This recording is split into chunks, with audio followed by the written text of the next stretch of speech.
One significant addition for the Dallas Cowboys this offseason was the surprise return of Jason Witten after a not-so-successful year in the Monday Night Football broadcast booth. While he is of course a wee bit past his prime at age 36, he brings incredible savvy and leadership back to the roster. At the time of his signing, much was made of his agreement to accept the lesser role, with 25 snaps tossed out as a projected workload to allow the younger, rising tight ends, Blake Jarwin and Dalton Schultz, to get their time on the field.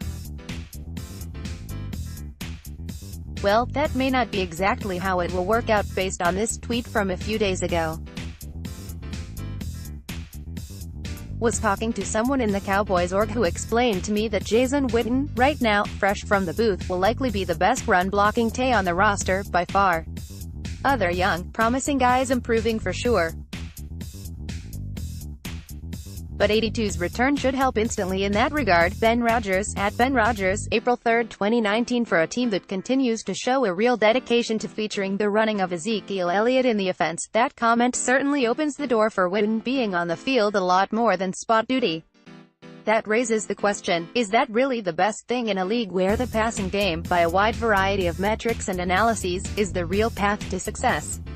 Much of the hope for the season is pinned on the Cowboys having a less predictable offense. Both the fans and the team's own staff grew fatigued by the repeated instances of opponents stacking the box in response to the personnel and formations that were on the field last year. It led to the departure of Scott Linehan and the promotion of the very inexperienced Kellen Moore to replace him as offensive coordinator. If Witten is once again going to be the man they want on the field for running plays, it could well create some of the same unfavorable situations for running the ball. In turn, we could see the same situations where unsuccessful runs puts the team in a hole and things stall out too often. Moore already faces an uphill battle. Young offensive coordinators often have to survive a learning curve. They seldom if ever come out of the gate able to meet the challenges of NFL defenses with great success. Now Moore may be saddled with a player who in the past simply refused to come off the field.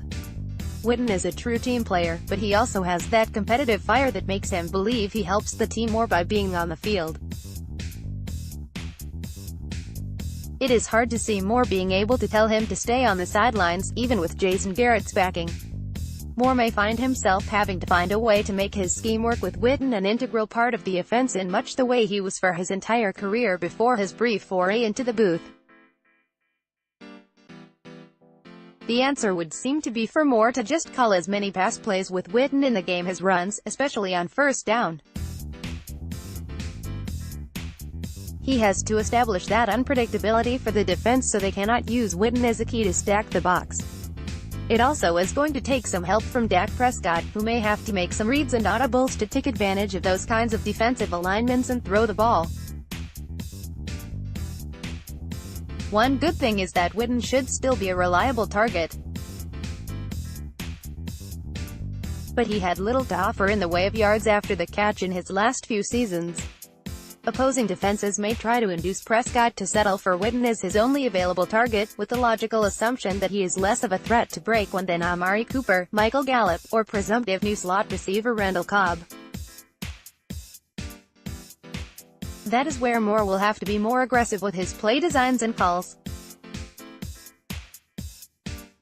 He will have to get Witten out past or at least near the sticks, or scheme him open enough to have some room to get yards without having a defender right on top of him.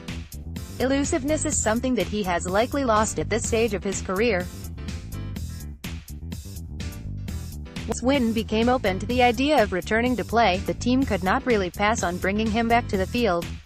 He already has 2 seasons working with Prescott, and that familiarity has its own value.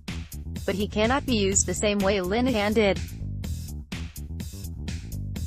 All personnel acquisitions come with the question of whether the player adds or subtracts from the team. Witten's balance sheet has both pluses and minuses in that regard. Jarwin and Schultz are both much more athletic, and the former showed us a glimpse of what he might be capable of in last season's finale, when he exploded for 119 yards and 3 touchdowns, averaging an impressive 17 yards per catch.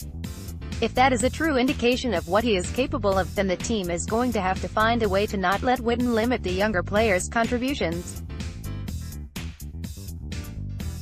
It may be a delicate balancing act, and that is one thing that Moore may struggle with a bit.